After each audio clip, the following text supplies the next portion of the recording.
ලෝක සාගර දිනය. ලෝක සාගර දිනය සෑම වර්ෂයකදීම ජුනි මාසයේ 8 වෙනිදාට සටහන් කරනවා. මේ ලෝක සාගර දිනය හරියටම ප්‍රකාශයට පත් කරන්නේ එක්සත් ජාතීන්ගේ 72 වෙනි සැසිවාරයේදී. ඇත්තටම අපට ඇයි සාගර දිනයක් කියලා එකක්? ඔව්. අපට සාගර දිනයක් කියලා එකක් ඇයි? ඒ වගේම ඒහා බැඳුණු කරුණු කාරණා පිළිබඳව දැනගන්නට ඇතින්ම සාගරය කියන මේ පවුල ගැන සුවිශේෂී කාරණා කුමක්ද යන්න දැන ගැනීමට සම්බන්ධ වෙනවා ලෝක දීවර ජනතා සම්මේලනයේ හිටපු මහලේකම් ඒ වගේම වත්මන් නිත්‍ය නියෝජිත වගේම ජාතික දීවර සහයෝගිතාවේ කැඳුම්කරු හර්මන් කුමාර. ඔව්. ඇත්තෙන්ම ලෝක සාගර දිනයක් කියලා එකක් ප්‍රකාශයට පත් කරලා තියෙන්නේ ඇයි? ඒ කුමක් සඳහාද? ලෝකේ අති විශාල ප්‍රමාණයක් මිලියන 90කට මිලියන 100කට අධික පිරිසක් ඉන්නවා සුළුපන්න දීවර කාර්මිකයෝ මේ ලෝකේ. ඇත්තෙන්ම අපේ දීවර කාර්මිකයන් පිළිබඳව විශේෂ අවධානයක් යොමු වීම තමයි මේ හරහා සිද්ධ වෙන්නේ. මොකද සුළුපන්න දීවර කාර්මිකයෝ මේ ආහාර සුරක්ෂිතතාවයට ඒ වගේම පෝෂණයට ඒත් එක්කම රැකියා ජනනය කිරීමට ලබා දෙන දායකත්වය ඒ වගේම මේ මහ පොළොව උණුසුම් වීමට එරෙහිව කරන ඔවුන්ගේ දායකත්වය පිළිබඳව විශාල අවධානයක් ලෝකේ නැහැ. ඒ අවධානය දිනා ගැනීම නැත්නම් ඒ අවධානය යොමු කර ගැනීමේ කාර්යභාරය තමයි මේ හරහා ලෝක සුළුපන්න දීවර කාර්මිකයන්ගේ හා ජල ජීවක වර්ෂය ප්‍රකාශයට පත් කිරීමෙන් අපේක්ෂා කරන්නේ. ඇත්තෙන්ම මේ අවධානය දිනා ගැනීම සඳහා විශාල කාර්යභාරයක් කරන්න සිදු වුණා. නමුත් මේ කාර්යභාරය සඳහා දායක වුණේ අතරම 2017 එක්සත් ජාතීන්ගේ සංවිධානයේ 72 වෙනි සැසිවාරයේදී ඔවුන් තීන්දුව කළා සුළුපන්න දීවර කාර්මිකයන්ගේ ඔවුන් තිරසර සංවර්ධනයේට පරිසර සංරක්ෂණයට ඒ වගේම ආහාර සුරක්ෂිතතාවයට පෝෂණයට ලබා දෙන දායකත්වයේ පිළිබඳ අවධානය යොමු කරලා ඒ ගැන විශේෂ අවධානයකින් ක්‍රියාත්මක කරන්න ක්‍රියා කළ යුතුයි කියන එක. මේ සම්බන්ධයෙන් ලෝක ආහාර කෘෂිකර්ම සංවිධානයේට ප්‍රධාන සංවිධානයේ හැටියට නැත්නම් ප්‍රධාන ක්‍රියාකාරීන් හැටියට ඒකට වකින් බාර දුන්නා. මම මේකෙදි තව පොඩි කාරණාවක් කියන්න ඕන. අපි ගත්තොත් එහෙම ආහාර නිෂ්පාදනය ගැන කතා කරද්දී ප්‍රධාන වශයෙන්ම මතු කරන්නේ නැත්නම් කතා කරන්නේ ගොවීන් ගැන. එහෙම නැත්නම් කිරි ගොවීන් හෝ එහෙම නැත්නම් මස් නිෂ්පාදනය කරන පිරිස් සම්බන්ධයෙන්. ඇත්තටම දීවර කර්මාන්තය සහ දීවර කර්මාන්තයේ නියැලෙන පිරිස් සම්බන්ධයෙන් බොහෝ වෙලාවට තියෙන අවධානය නැත්නම් ඒ පිළිබඳ තියෙන යොමු කළ යුතු යොමුව ඉතාමත්ම අඩුයි. ඒ නිසා 2022 මේ සුළුපන්න දීවර කාර්මිකයන්ගේ හා ජල ජීවක වර්ෂය ප්‍රකාශයට පත් කිරීම හරහා එක්සත් ජාතීන්ගෙන් අපි අපේක්ෂා කරන්නේ වගේම ලෝකෙන් අපි අපේක්ෂා කරන්නේ සුළුපන්න දීවර කාර්මිකයන් මේ ලෝකයට ලබා දෙන දායකත්වය පිළිබඳ අවධානය යොමු කරලා ඔවුන්ගේ ප්‍රශ්න පිළිබඳව ක්‍රියාත්මක වීමට යොමු වෙන්න ඒ සඳහා මැදිහත් වෙන්න ඒත් එක්කම සියලුම දෙනා මේ සම්බන්ධයෙන් ක්‍රියා කිරීම හරහා ඒ දීවර කාර්මිකයන්ට අවශ්‍ය වන ගරුත්වය විශේෂම මේ දීවර කාර්මිකයන්ට පිළිගැනීම සමාජීය වශයෙන් ඇති කිරීම තමයි අපි අපේ පැත්තෙන් අපි අපේක්ෂා කරන්නේ. සාගරයෙන් අපට ලැබෙන ප්‍රතිලාභ ගැන කතා කළොත් සාගරයෙන් ලැබෙන ප්‍රතිලාභ පිළිබඳ මේ දක්වා තක්සේරු කරලා නැහැ අත්‍තරම. අපි දන්නවා මහ පොළව වගේ අති විශාල ප්‍රමාණයක් මහා සාගරයේ තියෙනවා. එතකොට මේ මහා සාගරයේ තියෙන සම්පත් ප්‍රමාණය අසීමිතයි. එක පැත්තකින් දීවර සම්පත.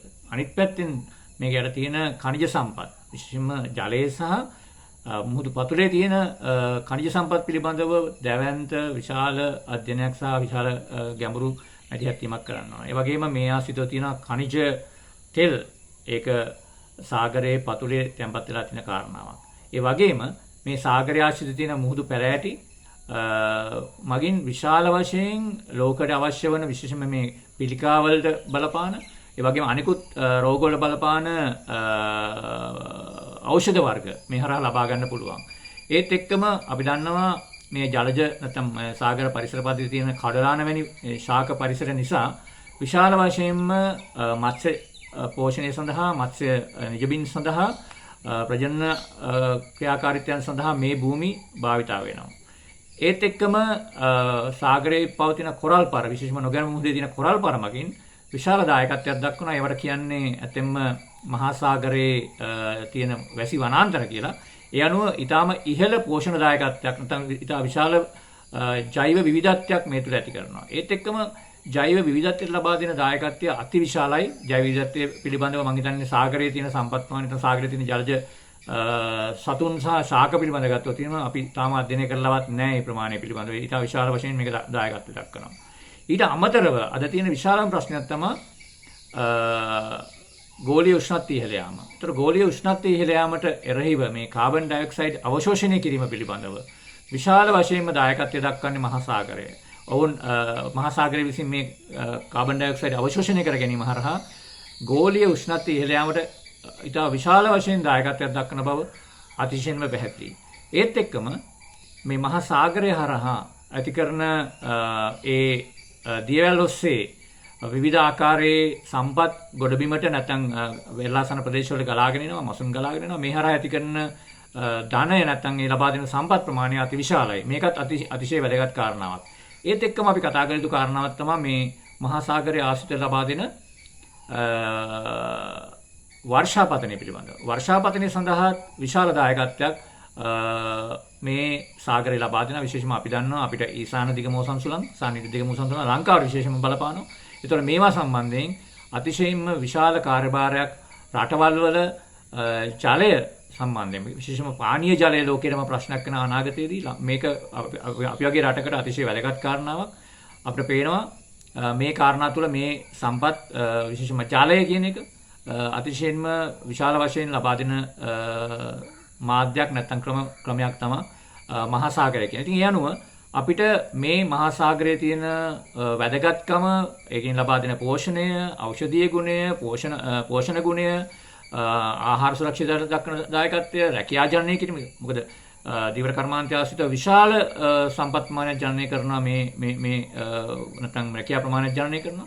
ඊට අමතරව අපි ගත්තොත් විශේෂයෙන්ම සංචාරක කර්මාන්තය වගේ දෙයක් ගත්තොත් එimhe සංචාරක කර්මාන්තය තමයි මේ බොහෝ වෙලාවට වෙරළාසන තමයි බොහෝ වෙලාවට මේ සංචාරක කර්මාන්තය දියත් කරන්නේ. ඒතකොට මේ සංචාරකයින්ගේ හරහා ලබා ගන්න ආදායම් සඳහා ඒතකොට මේ මුහුදු වෙරළ භාවිතා වෙනවා. ඊට අමතරව අපි දන්නවා මහා සාගරය පාවිච්චි කරනවා විශාල වශයෙන්ම නාවික ගමනාගමනය සඳහා. මේ නාවික ගමනාගමනය හරහා අද ලෝකේ වැඩියෙන්ම භාණ්ඩ ප්‍රවාහනය කරන්නේ නාවික ගමනාගමනය හරහා. එයත් ඉතා විශාල වශයෙන්ම දායක වෙන කාරණාවක්. ඊට අමතරව මේකෙන් ලබා දෙන බලශක්තිය, පුනර්ජනන බලශක්තිය අතිශයම වැදගත් වෙනවා. මොකද පුනර්ජනන බලශක්තිය අතිශයම වැදගත් වෙනවා ලෝකයට. මොකද ඒකට හේතුව තමයි ලෝකේ බලශක්තිය අර්බුදයකට අපි මුහුණ දීලා තියෙනවා. එතකොට සුළං මගින් මුහුදේ රැලි මගින් ඇති කරන බලශක්ති ජනනය කිරීම ඉතා විශාලයි. ඉතින් ඒ අනුව මේ කාරණා ගත්තාම සංචාරක කර්මාන්තයේට ඒ වගේම පුනර්ජනන බලශක්තිය ජනනය කරන්න, ඛනිජ සඳහා, ඖෂධ සඳහා, පෝෂණය සඳහා, ප්‍රවාහනය සඳහා මේ ආදී නොයෙකුත් ආකාරවලින් මේ මුහුදේ තියෙන සම්පත් වෙන සාගරයේ තියෙන සම්පත් පොළවේ වසන ජනතාවට ඉතා විශාල වශයෙන් වැදගත් වෙන එක විශාලම දායකත්වයක් දක්වන ජලය ලබා දීම පිළිබඳව අපිට මතක් කරන්න අවශ්‍යයි. ඇත්තෙන්ම අපි ඇයි මේ මහා සාගරය ආරක්ෂා කරන්නට ඕනේ? දැන් විශේෂම දේ තමයි සාගරයෙන් තමයි මේ ජීවය ආරම්භ වුණා කියලා විද්‍යාඥයෝ කියන්නේ. එහෙනම් පළවෙනි දේ තමයි අපිට කරු කරන්න වෙනවා අපේ ජීවය ආරම්භ වෙච්ච තැන origin of life ගැන කතා කරද්දී විශේෂයෙන්ම මහා සාගරයෙන් මේ ජීවය ආරම්භ වුණා කියලා විද්‍යාඥයින්ගේ මතය. ඒ අනුව අපි සාගරය විනාශ කිරීම අපේ ජීවය විනාශ කර ගැනීමේ ආරම්භය කියලා තමයි අපිට කියන්න තියෙන්නේ. ඒකට එතනින් තමයි පටන් ගන්න වෙන්නේ. ඒත් එක්කම අපිට මහා සාගරය නැතිව ගිය දවස් අපි හිතුවොත් එහෙම එවැනි තත්ත්වයක් ඇති වුණොත් එහෙම මොන වගේ දෙයක් ඇති වේද?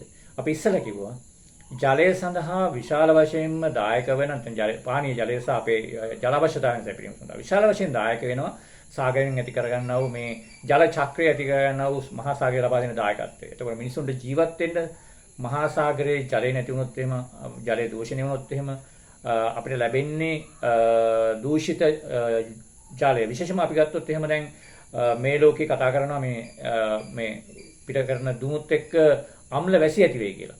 එතකොට මහා සාගරයේ ආම්ලික වුණොත් එහෙම නැත්නම් මහා සාගරයේ එවැනි දූෂණ තත්යකට පත් වුණොත් එහෙම අනිවාර්යයෙන්ම අපිට පානය කරන්න ලැබෙන්නේ ආම්ලික ජලය.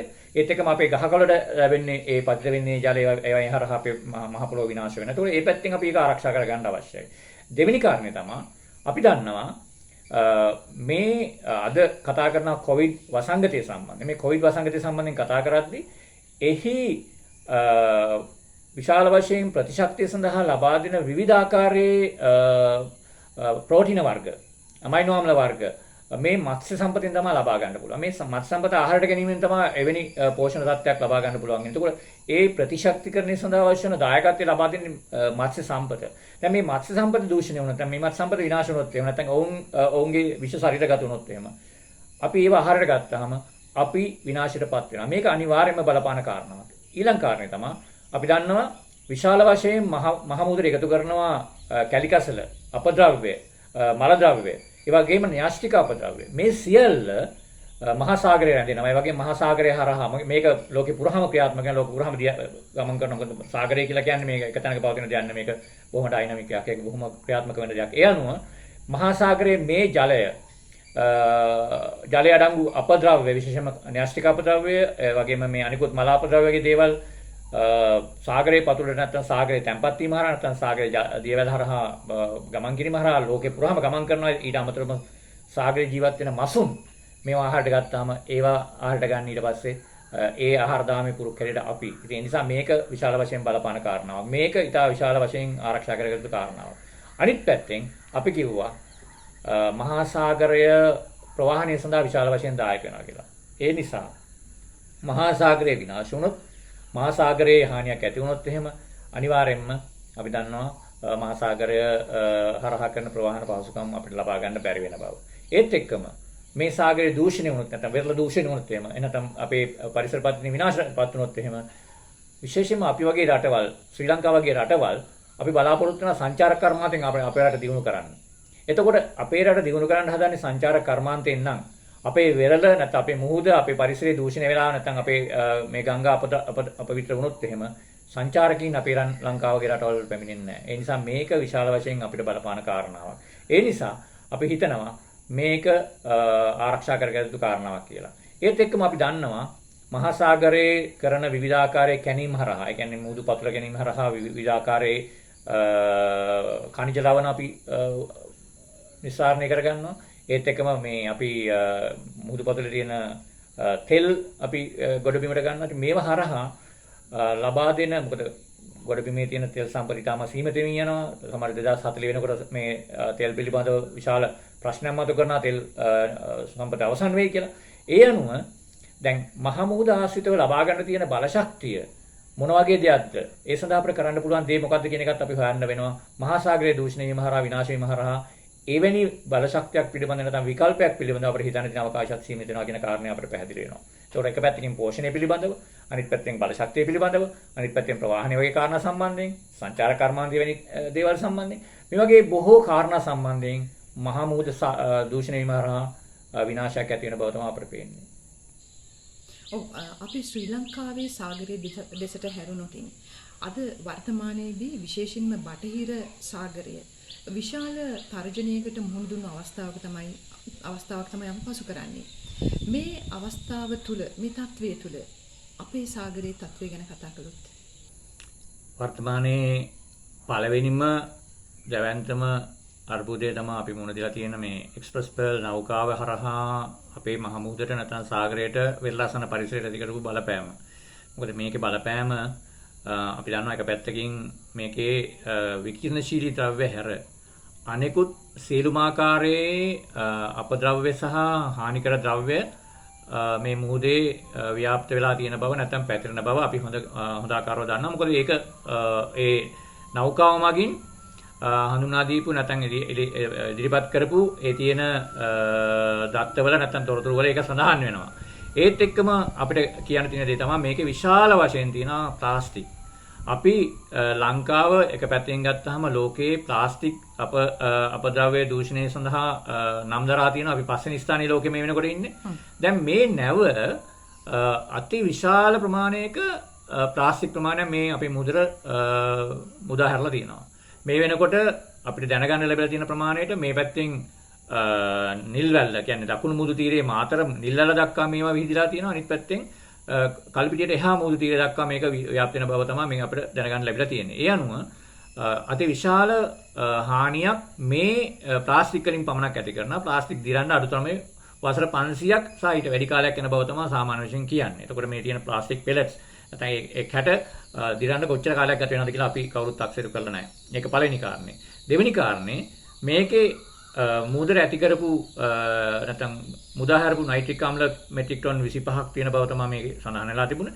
එතකොට මේ නයිට්‍රික් අම්ල මෙට්‍රික් ටන් 25 මගින් මොකද මේ ප්‍රදේශය විශේෂයෙන්ම ඔය උසරකේයාව ආශ්‍රිතව තියෙන කොරල් පරයට මොන ආකාරයේ හානියක් ඇති කරයිද කියන කාරණේ අපි දන්නේ. මොකද ඒ ජලයේ නයිට්‍රික් අම්ලයේ නැත්නම් ආම්ලීය ගතිය වැඩිවීම හරහා ඒ පරිසරයට නැත්නම් ඒ කලාපයට ඇති කරන බලපෑම විතා විශාලයි. කොරල් පර බොහෝ වෙලාවට එවැනි තත්ත්වයක් යටතේ ජීවීමේ තර්ජනයේ ලක් වෙන්න පුළුවන්. කොරල් පර මිය යාමේ තර්ජනයේ ලක් වෙන්න පුළුවන්. ඒක විශේෂයෙන්ම ඒ ප්‍රදේශය විශාල වශයෙන් දීවර සඳහන් කරන්නේ මත්ස්‍ය භූමියක් හැටියට.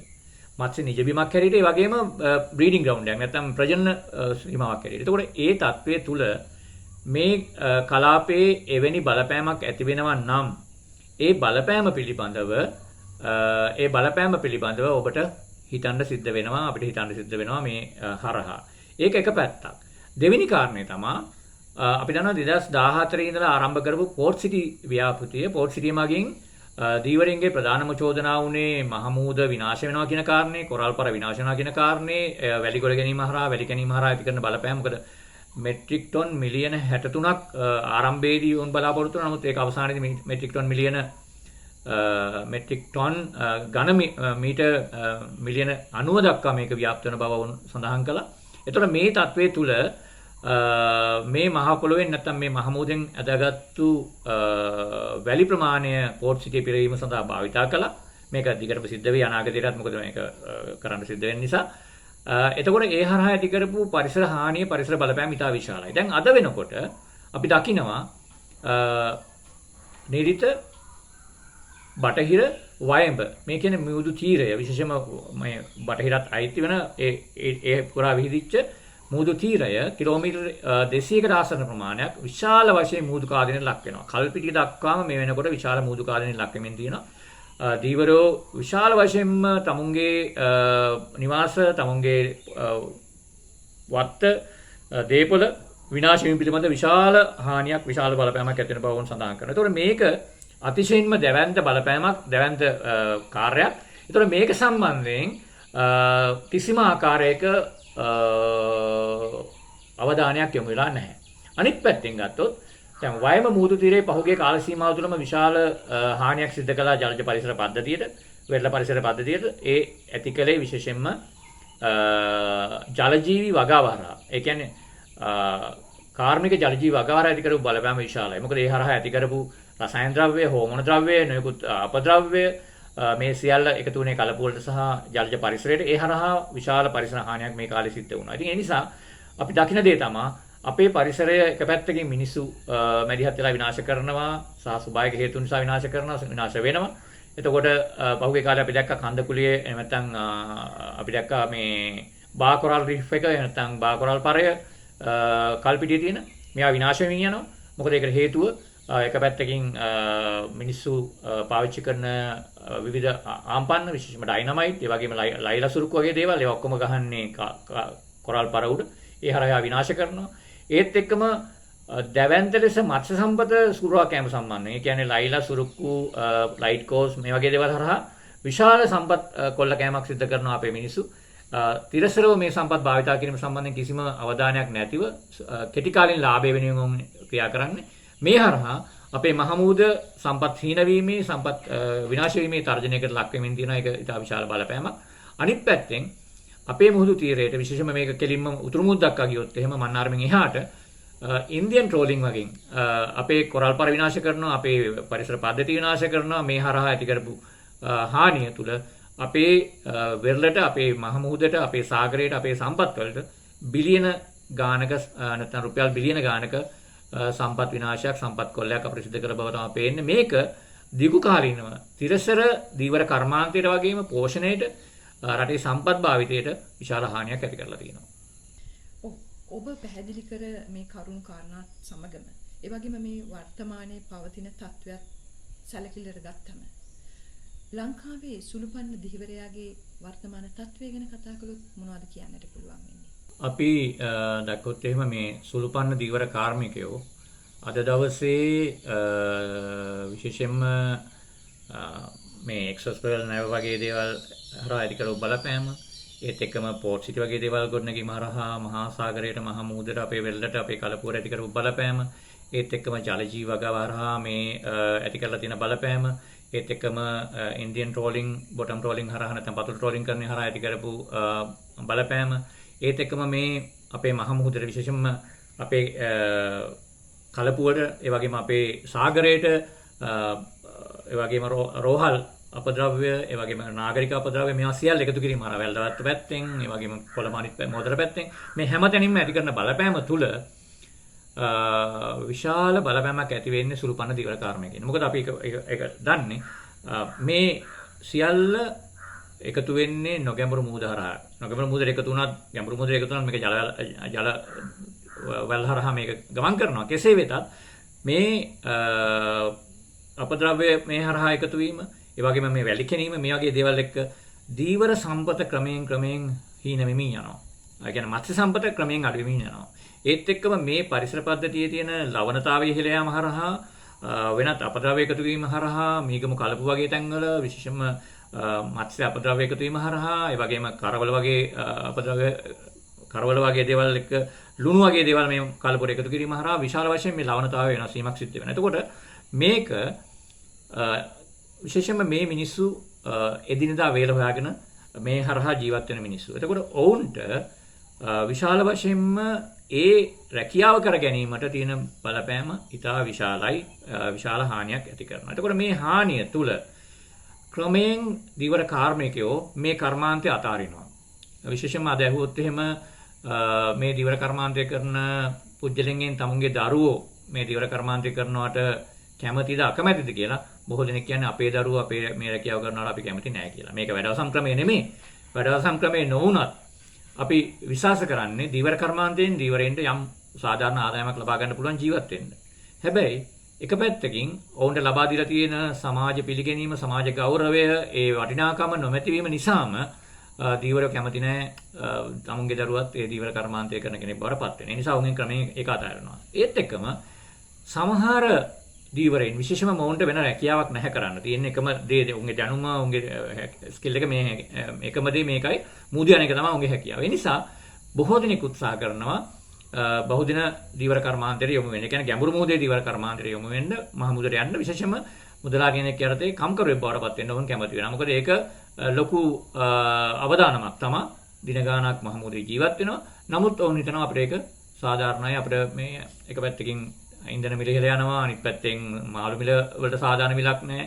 ඒ නිසාම අපිට මේක වඩා හොඳයි මුදලාලිගෙන් කීයක් හරි අපිට කමිෂන් එකක් කරන තැන් ඒ කොටස ලැබෙනවා නම් අපිට වැදගත් කියලා වුන් මහ මුහුදේ ගැඹුරු මුහුදේ දීවර කර්මාන්තයට යොමු වීමේ අවදානමක් තියෙනවා. ඒත් එක්කම පහුගිය කාල සීමාව තුළ අපි දකිනවා දැන් මේ කාලේ නම් අඩුයි. පහුගිය කාල සීමාව තුළ විශේෂයෙන් බහුදින යාත්‍රා පවා යොමු කරගත්තේ human trafficking. මිනිස්සු කුට්ටනිය නැත්තම් මිනිස්සුන්ව ප්‍රවාහනය කිරීම සඳහා වන කාර්ය සඳහා තමයි යොදාගත්තේ. එක පැත්තකින් ඕස්ට්‍රේලියාවට, අනිත් පැත්තෙන් ඉතාලිය වගේ රටවල් වලට, යුරෝපයේ පැත්තට ගෙන යාම සඳහා මේ කර්මාන්තය. ඉතින් මේ නිසා දීවරයෝ විශේෂයෙන්ම මේකට විශාල වශයෙන්ම මේ වෙරළ තීරයේ මිනිස්සු සම්බන්ධ වුණා. දීවරයෝ සම්බන්ධ වුණා සහ දීවර යාත්‍රාවන්, ලොකු යාත්‍රාවන් සම්බන්ධ වුණා. ඉතින් ඒ හරහා මිනිස්සු උත්සාහ ගන්නේ තවදුරටත් මේ කර්මාන්තය දෙන්න නෙමෙයි, මේ කර්මාන්තයෙන් ඉවත් වෙන්න. ඒ හරහා වුන් හදන්නේ වඩා හොඳ ජීවන තත්ත්වයක් ගෙවන්න, ආදාළ මාර්ග, ආදායම් මාර්ග දිනු කරගෙන සමාජයේ ඉහළ තැනකට වැජඹෙන තත්ත්වයකට නැත්නම් ඉහළ තත්ත්වයකට යන්න උත්සාහ ගැනීම. ඒ හින්දා මේක එක පැත්තක්. අනිත් පැත්තෙන් වෙරළාසන ප්‍රදේශවල දීවරින්ගේ දරුවන්ගේ අධ්‍යාපනය ගත්තොත් එහෙම අධ්‍යාපන මට්ටමත් ඉතාමත්ම අඩුයි. ඕන ලැබෙන පහසුකම් අඩුයි. විශේෂයෙන්ම ගෑනු දරුවන්ට ලැබෙන පහසුකම් අඩුයි. ඒ තුල ඕන් උත්සාහ ගන්නේ කර්මාන්තයට යොමු කරන්න, නැත්නම් කර්මාන්තයෙන් ඉවත් කරන්න. ඒ නිසා අපි දකින්නේ මේක තවදුරටත් ඉදිරියට යාම සඳහා නම් විශාල අවධානමක් නැත්නම් අවධානයක් රජයේ විසින්, ප්‍රතිපත්ති තිරකයන් විසින් සහ දීවර සංවිධාන, දීවර සම්පකාර සමිති, වෘත්තීය සමිති මේ හැම කෙනෙක්ම අවධානය යොමු කරලා ක්‍රියාත්මක වෙන්න ඕන කියන කාරණේ. ලක්ෂ 2කට ආසන්න පිරිසක් සුළුපන දීවර රැකියාවේ යෙදෙනවා. හැබැයි ඔවුන් කෙලින්ම රැකියාවේ යෙදෙන පිරිස. හරි. එක පැත්තකින් අපි ගත්තොත් එහෙම මහමූදේ කර්මාන්තය කරන දීවරයෝ, අනිත් පැත්තෙන් කලපේ රැකියාව කරන දීවරයෝ, අනිත් පැත්තෙන් වැව්වල රැකියාව කරන දීවරයෝ. මේ සියල්ලම අයිති වෙන්නේ සුළුපණ දීවර රැකියාවට. හැබැයි ඒකන ප්‍රශ්නේ තියෙන්නේ ඔවුන් ආශ්‍රිතව රැකියාව කරන කාන්තාවන්, ඔවුන් ආශ්‍රිතව රැකියාව කරන අනිකුත් වෙලෙන්දන්, පසුවසන තාක්ෂණයේ ක්‍රියාත්මක කරන පිරිස්. මේ කිසි කෙනෙක් මේ ඇතුලේ ගණන් ගන්න නැහැ. ඔවුනුත් අපි කියන්නේ මහමූදේ අනේක දීවර කර්මාන්තයෙන් 50%. මහමුදරේ අනේක දීවර කර්මාන්තයේ නිරත වීම.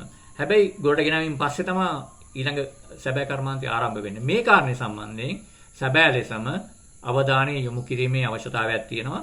දීවර කර්මාන්තය කියලා කියන්නේ මහමුදරේ කියලා මාරුටි කාරණන් එන එක විතරක් නෙමෙයි.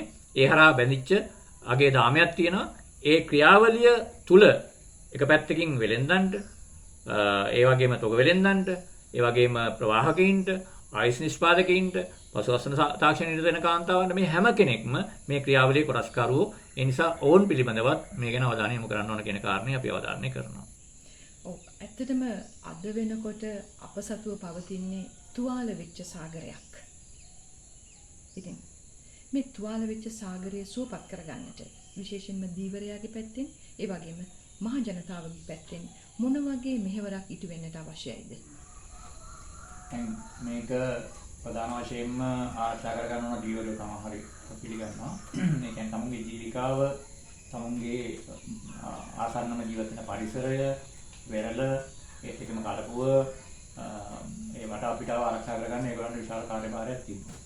හැබැයි අපි ගත්තොත් එහෙම අද පවතින මේ සංවර්ධන මොඩල් එක ඇතුළේ නැත්නම් සංවර්ධන ආකෘතිය ඇතුළේ දීවරයින්ට තමුන්ගේ මහමූද නැත්නම් තමුන්ගේ පරිසරය, තමුන්ගේ අවිතාව, තමුන්ගේ ජීවිකාව ආරක්ෂා කරගන්න පුළුවන් වාතාවරණයක් හදලා දීලා නැහැ. ඒ සියල්ල තීරණ ගන්නේ ප්‍රතිපත්ති සකස් කරන මිනිස්සු, දේශපාලකයෝ. එතකොට ඔවුන්ට කොයිතරම් දුරට පුළුවන්, මොකද මම උදාහරණයක් ගත්තොත් එහෙනම් අපි ආසන්නම හේතු ගමු. අපි කවුරුත් බලාපොරොත්තු වෙන්නේ එක්ස්ප්‍රෙෂන් වල නෞකාව අපේ මුදල ගේන්න ඕන කියලා කවුරුත් බලාපොරොත්තු වෙන්නේ මේ වගේ වාතාවරණයක් තියෙනකොට. ඒ කියන්නේ ඉතා පැහැදිලිව මේකෙන් නයිට්‍රික් ඇසිඩ් ලීක් වෙනවත් නම් කාන්දු වෙන බව ඉතා පැහැදිලිව වාර්තා වෙමින් තිබිච්ච අවස්ථාව තමයි අපේ දේශපාලකයෝ, අපේ පරිපාලකයෝ මේ මුදලට ඒ නම එන්න අවසර දෙන්නේ. එවැනි තත්ත්වයක් තිබුණා නම් අපේ වරායට නොගෙනෙන්න තිබුණා. අපේ මුහුද, අපේ වෙරළ විශාල වශයෙන් කාදනය වෙන බව ඉතා පැහැදිලිව පෙනිපෙනි මහමුහුදේ වැලි කැණීම හරහා සාගරය, වෙරළ විනාශ වෙන බව ප්‍රකාශ කරමින්, ഘോഷණ කරමින් මහ ජනතාව හඬ නගමින් කරපු කාරණාවලට පිළිතුරු නොදී තමයි රජය පෝර්චුගීසි ව්‍යාපෘතිය දියත් කරන්නේ. ඊළඟට දැන් අපේ රටේ තියෙන නීතියක් සාගර සම්පත් භාවිතා කිරීම පිළිබඳව පිළිසරව භාවිතා කරන්න 96 අංක 2 දාන දීවර පනත. එතකොට මේක නිකම්ම හැදෙන්නේ නැහැ. ඒක එන්නේ සම්පත් වල පිළිසර භාවිතය සඳහා, කළමනාකරණය සඳහා අවශ්‍ය වන වාතාවරණයේ වටා පිටාව සකස් කර දෙන්න තමයි මේක හදන්නේ. ඒක ඒකෙන් හදපු රෙගුලාසි තියෙනවා. ඒ නීති රීතිවල දාලව ගැසට් පත්‍ර තියෙනවා. ඒ සම්පත් නිසි පරිදි ක්‍රියාත්මක කර ගැනීම සඳහා දීවරයෝ උද්ඝෝෂණ කරනවා. එතකොට දැන් උදාහරණයක් හැටියට 1994 දී චන්ද්‍රිකා බණ්ඩාරනායක රජයේ බලයටපත් වෙන්නෙම ලයිට් කෝස් වලට එරෙහිව දීවරයෝ කරපු උද්ඝෝෂණය. ඒ කියන්නේ මේ සම්පත විනාශ වීමට එරෙහිව කරපු උද්ඝෝෂණයේ ප්‍රතිඵලයක් හැටියට තමයි 94 දී මේක ඕන් දකුණු පළාත් සභාව මුතුනේ දිනලා 94 දී මේ ඒ ක්‍රියාවලිය ඉදිරියට යන්නේ. එතකොට මේ වාතාවරණය තුල දීවරයෝ දිගටම උද්ඝෝෂණය කළා. අනිත් පැත්තෙන් ගත්තොත් අපි උතුරේ දීවරින්ගේ ප්‍රශ්නේ ගත්තොත් එහෙම විශේෂයෙන්ම ඉන්දියන් ට්‍රෝලිං ප්‍රශ්නේ ගත්තොත් එහෙම ඉන්දියාවේ ඒ සම්පත් ට්‍රෝලිං වලින් ඒ සම්පත් විනාශ කිරීමට විරුද්ධව දීවරින් දිගින් හරනගමින් ඒ සඳහා ක්‍රියාත්මක වෙමින් නීතියක් සම්මත කරගත්තා. විදේශීය දීවරයාත්තා වලට එරෙහිව ක්‍රියාත්මක වීමට සහ මේ වගේ හානිකර ආම්පන්න භාවිතා කිරීමට එරෙහිව. එතකොට අපි අහන්නේ මේක ප්‍රතිපත්ති වශයෙන් මැදිහත් විය යුතු, ප්‍රතිපත්ති වශයෙන් ක්‍රියාත්මක විය යුතු රාජ්‍යයක් විසින්, පරිපාලකයන් විසින්, නීතිය ක්‍රියාත්මක කරන්නන් විසින් අධිකරණය විසින් ගත යුතු ක්‍රියාමාර්ග සඳහා දීවරයින් දිගින් දිගටම මේ සම්බන්ධයෙන් මැදිහත් වෙමින් කතා කරමින් උද්ඝෝෂණය කරමින් ක්‍රියාත්මක වුණා. උදාහරණයකට ජල ජීවකා සම්බන්ධයෙන් වයඹ මුහුදු තීරයේ වෙච්ච හානිය ගැන වයඹ මුහුදු තීරයේ දීවරය කලබල වෙන හානිය ගැන දිගින් දිගටම කතා කරා. එතකොට එවැනි වාතාවරණයක් යටතේ මේ සම්පත් විනාශය, මහ මුහුදු දූෂණය වීම පිළිබඳව, හරි සම්පත් හීන වීම පිළිබඳව මේ කාරණා සම්බන්ධ සියල්ල ගත්තාම අද අපි කතා කරන මේ දීවරින්ගේ මැදිහත් වීම කොයිතරම් දුරට වුණාද නැද්ද කියන කාරණේ අපට පැහැදිලි. ඒ කියන්නේ ඔවුන්ගේ බලපෑම හරහා, ඔවුන්ගේ ඉල්ලීම හරහා යම් උද්ඝෝෂණ ක්‍රියාමාර්ග හරහා යම් තීන්දුව වෙනස් කරන්නත් හේතු වුණා, නීති හදන්න හේතු වුණා විවිධ දේවල්. උදාහරණයක් ගත්තොත් එහෙම පෝට් සිටියට වැලි ගන්නකොට දීවරයක කිලෝමීටර් 4කට කියන්නේ මොකද වැලි ගන්න එපා කිව්වම පෝට් සිටි සමාගමක අපි කිලෝමීටර් 10ක වෙනින් ගන්නම් කියලා බොරුවට හරි එකතු වුණා. ඒ කියන්නේ දීවරයන්ගේ උද්ඝෝෂණ ක්‍රියාමාර්ග නිසා. එතකොට මේ හානි කලින් දකින දීවර පිරිස්, මේ හානි පිළිබඳව අවධානය යොමු කරන දීවර පිරිස් මේවට මැදිහත් වෙලා සාකච්ඡා කරලා කතා කරලා ක්‍රියාත්මක කරන දේවල් සම්බන්ධයෙන් නීතිය ක්‍රියාත්මක කරන්නන්, ඒත් එක්කම නීතිය හදන්නන්, ඒවා සැලසුම් කරන්නන් කොයිතරම් දුරට අවධානය යොමු කරනවද, ඒ අවධානය යොමු කරලා ඒවා ආරක්ෂා කරගන්න ක්‍රියාත්මක කරනවාද කියන කාරණේ අපි ඉදිරියේ තියෙනවා. එතකොට අද තියෙන මේ වාතාවරණය තුල මීට වඩා භයානක තත්ත්වයන් ඉදිරියේදී මුණ දෙන්න සිද්ධ වෙයි. මොකද අපි දකිනවා ලංකාව ලෝකයේ දකුණු ආසියාවේ අවම වශයෙන් නාවික හබ් එකක් කේන්ද්‍රස්ථානයක් හැටියට පත් කරන්න රජය ක්‍රියාත්මක කරනවා. හැබැයි අපිට පේනවා දැන් මේ වගේ තව තවත් නැව් ගේන උදාහරණයකට හම්බන්තොට වරාය හදන්නෙම අපේ දකුණු මුහුද ආසන්නයෙන් යන නැව් ටික ගෙන්න ගන්නවා. එතකොට එවැනි නැව් තවදුරටත් ගෙන්න ගැනීම හරහා ඉදිරි අනාගතයේදී මීට වඩා වැඩිපුර නැව් අපේ මුහුදට එන්න පුළුවන්, අපේ වරායන් වල එන්න පුළුවන්. එතකොට අපි අහන්නේ දැන් මේ එක්ස්ප්‍රෙස් නෞකාව ගැන කතා කරද්දී එක්ස්ප්‍රෙස් නෞකාවේ ඒ වෙන හානිය වළක්ව ගන්න අවශ්‍ය වන තාක්ෂණය අපිට නැහැ කියලා කිව්වා. ඒක අපි දැක්කා ආචාර්ය ටර්නි ප්‍රදීප් කුමාර මීපත් ආයතනයේ සමුද්‍ර පරිසර පද්ධතිය ආරක්ෂා කිරීමේ දූෂණ වැළැක්වීමේ ආයතනයේ මේ ප්‍රධානියා කිව්වා අපේ තාක්ෂණය නැහැ කියලා. ඊට අමතරව අපේ අවශ්‍ය උපකරණ නැහැ කියන එක පැහැදිලි. අවශ්‍ය ද්‍රව්‍ය නැහැ කියන එක පැහැදිලි. ඒ ඥානෙ නැහැ කියන එක පැහැදිලි. ඒ හැකියාව නැහැ කියන එක පැහැදිලි. මොකද ටර්නිම කිව්වා, ආචාර්ය ටර්නි කිව්වා අපි නෙදර්ලන්තේ යනවා මේ අවශ්‍ය වන දීවරින් මේකට අවශ්‍ය වන මේ තාක්ෂණය නැත්තම් දැනුම අපි ගන්නෙ නෙදර්ලන්තෙන් කියලා කිව්වා. එතකොට ඒ කියන්නේ ඒව නැහැ අපිට. එතකොට අපි අද සැලසුම් කරනවා විශාල වශයෙන් නැව් අපේ මුදල ගේන්නේ. ඒ ගෙනහපුවාම යම් අනතුරක් සිදු වුණොත් ඒ අනතුරු සිදු වෙච්ච අවස්ථාවේදී වුණ ඒ කියන්නේ නැව ආරක්ෂා කරගන්න, දීවරින් ආරක්ෂා කරගන්න, මේ නැවියන් ආරක්ෂා කරගන්න සහ දීවර පරිසරයේ වෙන හානි ආරක්ෂා කරගන්න මොකක්ද අපිට කියන වැඩ පිළිවෙල.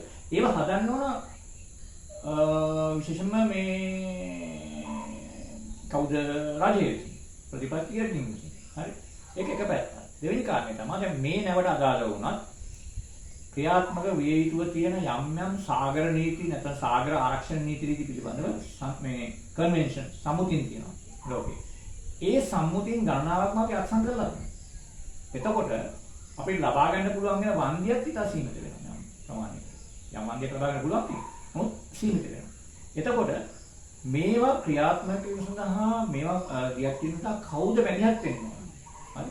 දීවරින්ගේ පැත්තෙන් මේ උද්ඝෝෂණ දිගටම සිද්ධ කරනවා. හරි මේ අනතුරු ගෙන්න ගන්න එක ඒගොල්ලෝ කරනවා. හරි. අපි දැක්ක ඊපෙරේදා මේ ගේනවා කුණු මේ එක්සත් ජනපදයෙන් කුණු ගේනවා. මේවා අවසානයේදී ඒ අපේ පසට එකතු වෙන්නේ, අපේ පරිසරයට එකතු වෙන්නේ. මේ විනාශය කරන්නේ කවුද? මේවට පිටිපස්සින්නේ කවුද? මේ ව්‍යාපාරිකයෝ සහ ඒවයින් ප්‍රතිලාභ ලබා ගන්නව දේශපාලකයෝ. ඉතින් මේකට ජනතාවගේ පැත්තෙන් මෙදිහත් වීමක් කරන්න අවශ්‍යයි. ජනතාව මේක වැඩි දිගින් කරනවා. නමුත් මේවා පිළිබඳ අහුම්කම් දීම සඳහා වන දේශපාලක ක්‍රියාවලිය, ප්‍රතිපත්ති ක්‍රියාවලිය, නීති ක්‍රියාත්මක කිරීමේ ක්‍රියාවලිය, අධිකරණ ක්‍රියාවලිය ඒතරම් සාර්ථක වෙනවද කියන එක තමයි මේ කාර්යක්ෂණවල කියලා කියන්නේ.